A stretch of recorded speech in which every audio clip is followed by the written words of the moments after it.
Hi everyone, and welcome back to the Shanalia Show.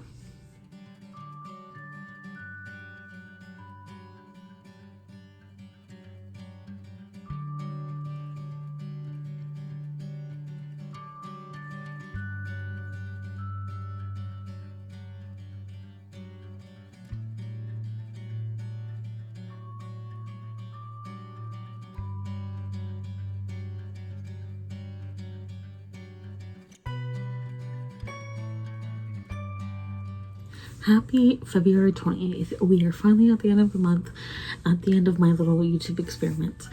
And like I've said in previous videos, I tend to record and schedule my videos well in advance. Usually about a month, at most anywhere between a month to a month and a half out. But at the very most, no more than 2 months out. And that's just so I don't have to worry too much about, with my work schedule and with everything else going on, I won't have to worry too much about recording and posting week of or even day of. Again, that's just with my usual schedule, since I do work from like 9 to 4 and I come home and was just a lot going on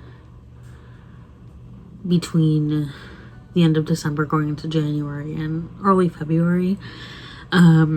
So like especially for January and February and kind of early March, I knew I wanted to have a lot of the videos up and just already out. And usually, like, even taking out of consideration, even taking what has happened between December, January, and February out of consideration, like, I usually still like to have videos recorded and scheduled in advance. Oh, let me turn this on too. And that's just to my computer's heating up, so if you hear it, I apologize. And for me, it's the basics of it is because I work from 9 to 4, it's a little bit easier to have stuff recorded and scheduled in advance to go up, rather than, like I said, worrying about what to record and post week or even day of. So that's my thing, and at the end of the day, it works for me, and this is a hobby, so it's like I'm just doing what I want. And as you saw in the disclaimers, I know this is a little bit lengthy, but as you saw in the disclaimers, basically the whole of February was like a little bit of an experiment, just to see if there was like a different day that worked for posting and words. And like I said in one part of the disclaimer, it might have been like the second one, where it's like you often see me wearing the same shirt in multiple videos, or if it's a reading vlog, you'll see me wearing one shirt in one video. Okay, let me explain. Like, let's say over the course of a reading vlog, I wear 3 shirts. You may see like the first shirt in a couple of videos, the second shirt in another couple of videos, and the third shirt in another couple of videos. And that is because I do like to, like I said, record and schedule my videos in advance. And usually I tend to record a lot of videos. Well, not a lot. I do tend to record a few in one go, usually in one day or within the same week. Like what you see me wearing, like in this case, like the shirt, like I'll wear it for about a week, but I do not go out in my at-home inside outfit. Like this, what I'm wearing right now, I do not go outside in this. Like, well, I'll go outside if I need to go out to the garage, since we don't have an indoor thing. But I don't go out to places. I don't go to work in this outfit. I don't go shopping. I don't go to stores. I don't go out in whatever outfit I'm wearing for the week. So that's why you tend to see me wearing the same thing, because I usually wear it over the course of a week, just so I can utilize it a little bit more, and also not be cycling through 10 different shirts in the course of a week, like 12 different shirts, like, because I go to work and I'm wearing one outfit, and then I'm not changing every single day into something new. So that's the thought process. But yeah, so February was an experiment, and that's what my scheduling habits has been. But today is, like I think I started saying, again, I know this was a little bit lengthy and I apologize for that, but today is the very last day for that, and starting after today, So once today is up, it will go back to my usual schedule. As of right now, this is why I was a little bit lengthy with it, but it is like early January right now, and as of right now, I don't know if, because like the videos haven't started going up yet for February. All of my February videos are scheduled or will be scheduled to go up. So as of right now, because they haven't started going up, I don't know if there's a better day, but as of right now, the plan is to go back to normal posting, which is Fridays at 12 noon Pacific time. So yeah, today's the last day for daily posts, and then once it hits March 1st, it'll go back to the weekly. So weekly will start back up again on March 6th. And that'll be related to this video, to finally segue into this video. The first video of March is my Heaven Official's Blessing series read through, and as you can tell from the title and thumbnail for this video, this is the other books I read during that series read through. That series read through is a two-parter, so the first part will be up March 6th and the second part will be up on the 13th. And these are the books that I read during that series read through. So 1, 2, 3, 4, 5, 6, 7, 8, 9, 10, 11, 12. Okay, so I've read, 1 second, 1, 2, 3, 4, 2, 3, 4, 5, 6, 7, 8, 9, 10, 11. I've read 11 of these books. One of them I've DNF'd, and the other one, at the time I'm recording this, I'm still in the process of reading. So, but because I've started it, I figured I started it during the series read through. I figured I'd include it in this video because I started it during my Heaven Official's Blessing series read through. So to finally get into this video, the first 3 books I'm going to talk about are in one go. So Magic Knight Rayearth, part 1. This is a 2-part. I still need to get part 2. But I read volumes 1 through 3 of part 1. So this is volume 1, volume 2, and then volume 3. And in this series, in part 1, just because I don't want to spoil what happens in part 2, but in part 1, basically what happens is I have read both. I just need the manga again because we gave it to a neighbor, and then she gave it to a friend, a neighbor's kid, and then I think she sold it to a friend, and I was like, what the fuck? Anyway, part 1, you are following 3 girls who are in high school. Well, no, not high school, they're in 8th grade, or the last junior high, the 8th grade equivalent. And they are visiting Tokyo Tower, and then they get summoned to Sephiroth, which is another world, basically in the hopes that they will save Sephiroth. So that is what this is about. And they have to unlock their powers as Magic Knights to do so. So the next 3 books, I am talking about these ones in threes because it is part of the series. But the next 3 books are Yashahime volumes 5, 6, and 7. So 5, 6, and 7. I will probably have to reread the series once I have the full thing. But the manga does differ from the anime just because they were coming out around the same time. Or at least the anime had started coming out when the manga had started coming out. So it's like the manga should have come out first, or at the very least they should have let the anime finish before continuing or doing the manga. But in this, you're following like the next generation, the Inuyasha crew, next generation. So Sesshomaru's kids, it's not really a spoiler. It's kind of spoiler if you haven't finished Inuyasha, but it's been out long enough. So Sesshomaru and Rin's daughters, Inuyasha and Kikome's daughter, and then you also see Murako and Sango's kids, most prevalently their son. But in this, you're following them as they fight the big bad person of this storyline. I did kind of like the twist for this, like at least anime wise, I did like the twist of who the big bad was, or the couple of twists. I still have to get 8, 9, and 10, so we'll see how this ends in comparison to that. But something I will say is, I think I've said it before on this channel, but there's been discussion as to whether or not Yashahime is canon, because the author of Inuyasha... Oh, this was Takahashi Shina. Okay. In an earlier video for February, I was going over my 2025 reading stats. That should have been 3. And Takahashi Shina was one of the, or I think it was 3, was one of the most read authors for 2025. So I couldn't remember who that was. But anyway, there has been some discussion as to whether or not this is canon, because the original mangaka of Inuyasha, Rumiko Takahashi, did not directly do this. It says main character design Rumiko Takahashi, story and art Takahashi Shina. So Takahashi Shina was the main name of the series, with inspiration and guidance from and input from Rumiko Takahashi. But when I was looking into it, just because I was like, oh, if it's not canon, then like we don't have to worry. But the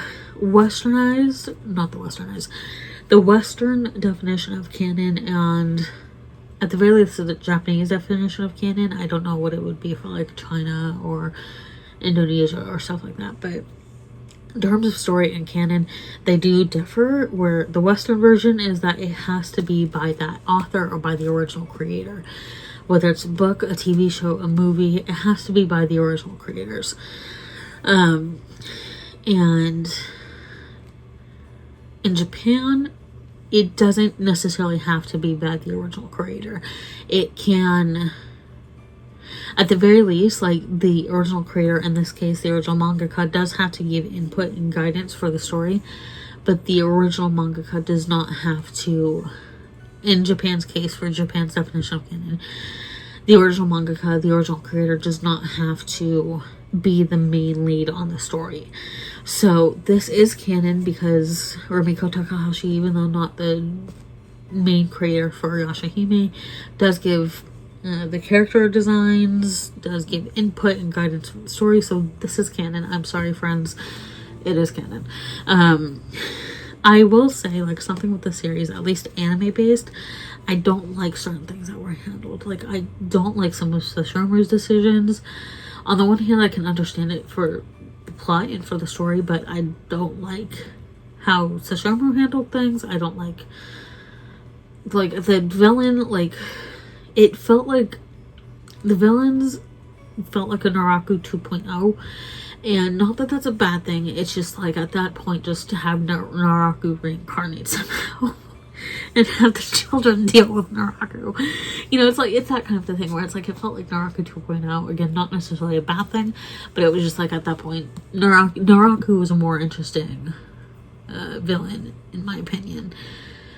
Because it's like, it was like, and part of it too is that it was like very similar reasonings for the villains. Very similar reasonings that Naraku and then the villains in this had, but it just, for this, it fell a little flat. I don't like some of the decisions made, but overall, like, I had fun with the anime. I'm not mad at it. Overall, from what I've read of the manga, I'm having fun with it. Again, I'm not mad at it. I wish things were handled differently, but I'm not mad at it, like I said. Also, like I think I said, I do have to read, I did say this, I do have to read volumes 8, 9, and 10 and finish the manga. I might do like a read through, I might do a series read through for Yashahime and do that, we'll see. So I'll probably do that for this, just for like an overarching opinion. Or at the very least, I'll read it all in one go and then give my thoughts on it. But yeah, so that's the Yashahime. And then the next ones, because they're individual novels, books, I don't have to talk about them in groups. So the next one, initially I did record part of this, but then I was like, you know what, I have time to do the full thing, and since I'm doing this for February, anyway, so I'm just, like you can see, I'm just re-recording the full thing. So the next 1, 2, 3, 4, 5, 6, 7, the next 7 are just individuals. So the next one is Grimm's Fairy Tales by the Brothers Grimm, and I am gonna gift this one as a present. I just haven't seen my friend yet to gift it to her, so I had a little bit of time to record and save this, or to save this, hold on to it and record before giving it to her. So this one is just like, it's very short. Oh, why did I put it in there? I don't know. So you see, I already have a card written out for her.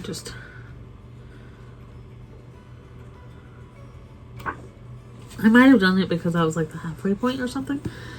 But this is just a bunch of like the Grimm's Fairy Tales shortened versions. There are other books with longer versions.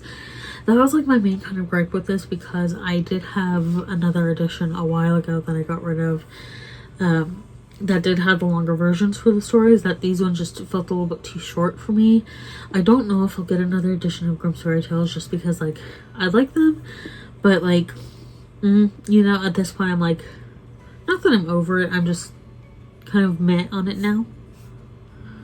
Okay, so part of the reason why I went over here before pausing the recording was because my ring light was dying, so it's not charging. But the next book was a DNF for me. I was slowly starting to realize that, like, I like the idea of Romeo and Juliet, but it's not really my favorite thing. I think at one point I did say it was my favorite, but I don't really have a favorite for Shakespeare, and like, I'm not really super fond of Shakespeare. I'm neutral about Shakespeare, but it's like, I don't have a favorite, I don't have one I hate, it's just neutral for me. So it's like, but I'm slowly starting to realize I'm not super fond of Romeo and Juliet retellings. Romeo and Juliet, it's fine, I like the idea of it, and I like the idea of like retellings, reimaginings, re-envisionings. It's just not my thing.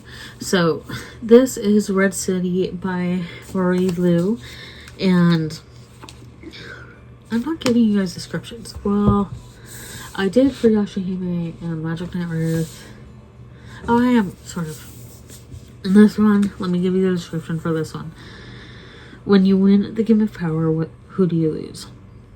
Alchemy is the hidden art of transformation, an exclusive power wielded by crime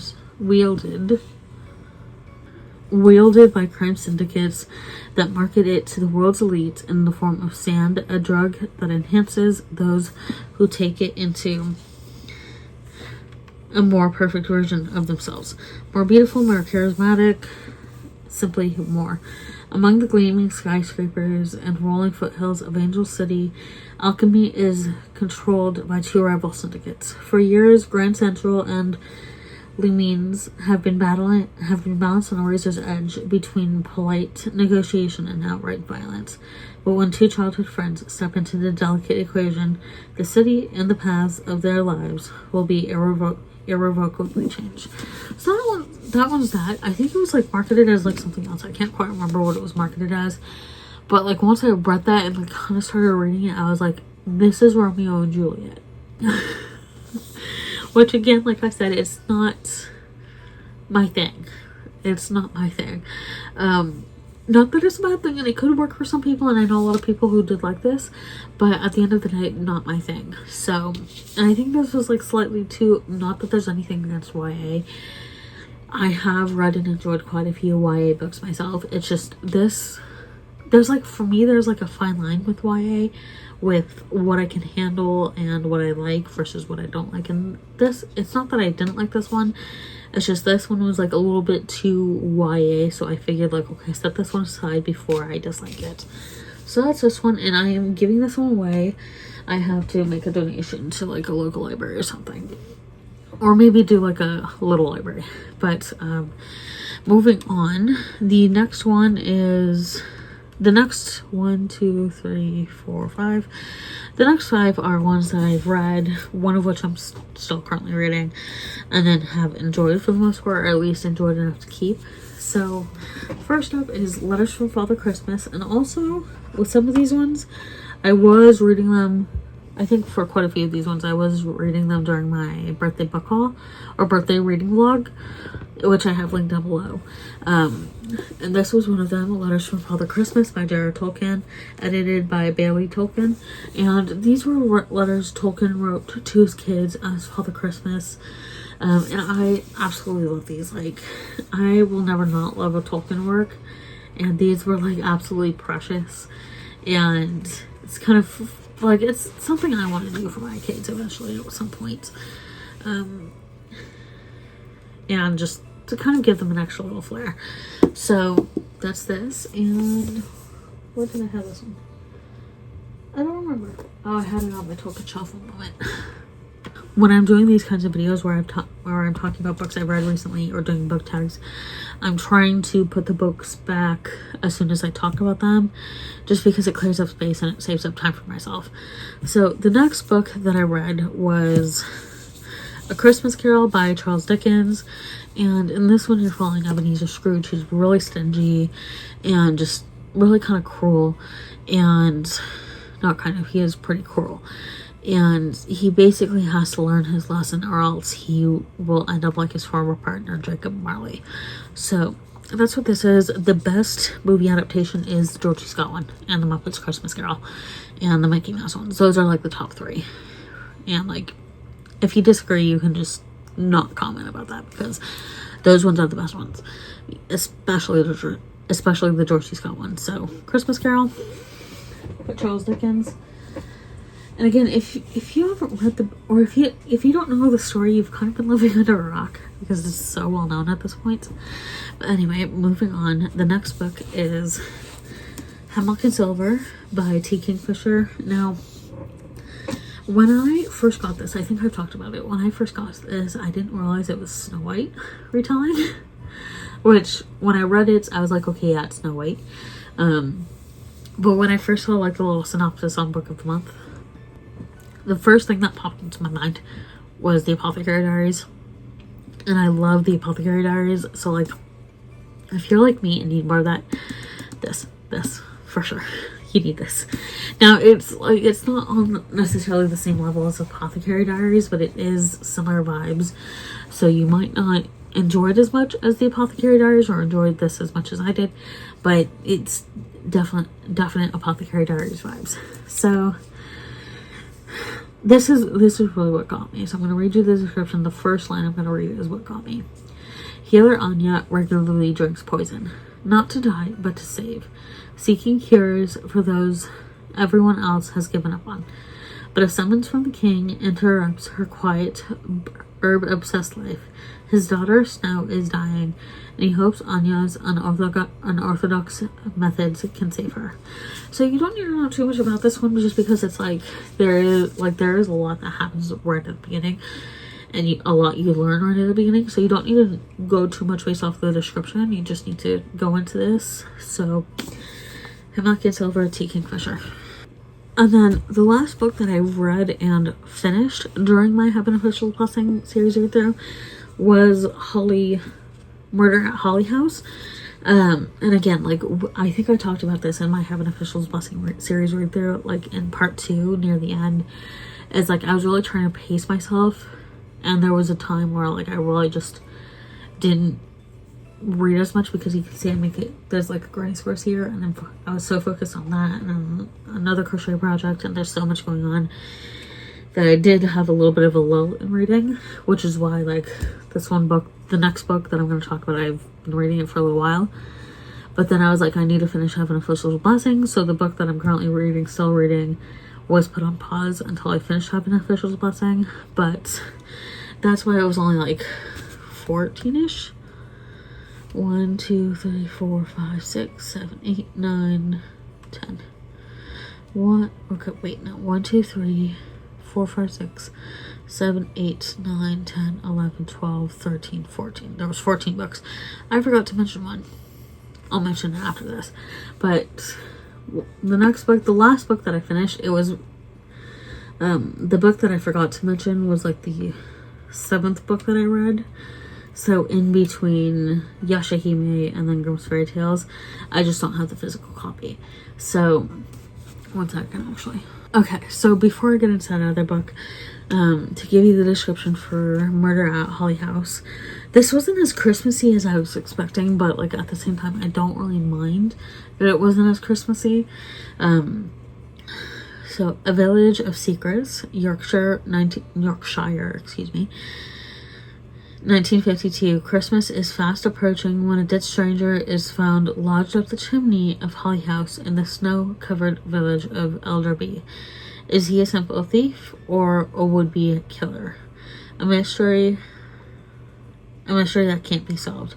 Inspector Frank Grasby is ordered to investigate, but as is often the case for him, as is often the way for him, things don't go according to plan. A Christmas to Remember. When the local doctor's husband is murdered, Grasby begins to realize that everyone in Elderby is hiding something, and if he can't uncover the truth soon, the whole country will pay a dreadful price. So that's what this one is about. Like, I was kind of mid about this. I think I maybe gave it like somewhere between a 3 and a 4 stars, because like I could appreciate this, and it was a fun read for what it is. It just didn't wow me. It didn't amaze me. So it's like it was a pretty decent read. It was a mid read, which isn't bad. It was just a bit of a mid read, which is fine. So we need the mid reads for the good books to feel good. So the 7th book that I read, again, I had read it after Yashahime Volume 7, but before Grimm's Fairy Tales. It's The Serviceberry, Abundance and Reciprocity in the Natural World by Robin Wall Kimmerer. I read Braiding Sweetgrass and really enjoyed it, so I figured I'd try The Serviceberry. Kimmerer uses the serviceberry plants as a metaphor to explore indigenous wisdom, scientific knowledge, and alternative economic models based on generosity and interconnectedness, contrasting them with scarcity-based systems. So this was published late in 2024, and I feel like it's a really good commentary on kind of how currently our capitalistic and consumerist society works. So it was a really good read, and I really enjoyed it. And then, so yeah, that was like the 7th book that I had read. I just forgot about it because I didn't have it in my physical stack since I don't have the physical book. So the very last book that I'm going to talk about is one that I'm still currently reading at the time that I'm recording this, and that is The Mademoiselle Alliance by Natasha Lester, and I am at chapter 24, and chapter 24, which is No One Believes a Piece of Paper Can Be a Noose, and that is page 231, and this is just going into part 4, Prey, France, P-R-E-Y, France, 1943. If there had been any bridle on the terror before 1943, it was swept away now. Pierre de Vaumecourt, resistance leader. So far I'm really enjoying this read. As of right now, I don't know where I would put it in relation to Natasha Lester's other works that I read and enjoyed. But I'm pretty sure I'll love it. I am loving it. It is very in style with Natasha Lester, very tear-jerking, and I absolutely love it. And I cannot wait to finish this. So that is what else I read. I may have finished it by the time this video, I've probably finished it by the time this video has come out. But again, this is like very first week of January, kind of like December was just a couple days ago. December 2025 was literally just a couple days ago when I recorded this. It's literally like January 3rd right now. So it's like literally within the first half week of January. So it's possible I finished it that day. Or it's possible I finished it January 3rd after recording this. We're just going with the flow here. So that's what this is. And to give you the description before I forget. How does a young Parisian mother, celebrated for her beauty and glamour, come to lead the largest spy network in occupied France? Paris, 1936.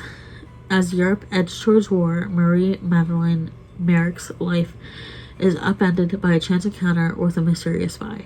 Recruited to help build a resistance network, she conceals her identity and gender, navigating a dangerous double life and eventually rising to the head of the Alliance. Madeline defies doubters and achieves incredible feats of espionage that help turn the tide of the war. But her most dangerous feat of all is falling in love. So, okay, to give a little bit more, New York Times bestselling author Natasha Lester vividly brings Madeline Meyrick Foucault's inspiring true story to life, reminding us what it means to cherish those we love and fight for them with every breath. So that's what this one's about, and honestly, I absolutely love it. So that is the end of this video. If you read any of these books, please comment down below in the description. I'd love to have some discussions about them. But obviously, like, you know what, you can go spoilers, because at this point, like I said, I've finished Mademoiselle Alliance. And honestly, I'd love to have, like I said, I'd love to have some discussions about these books. So comment down below with your thoughts, or if you want to read them, or if you have similar books. Thank you all for watching, and I'll see you all in my next video.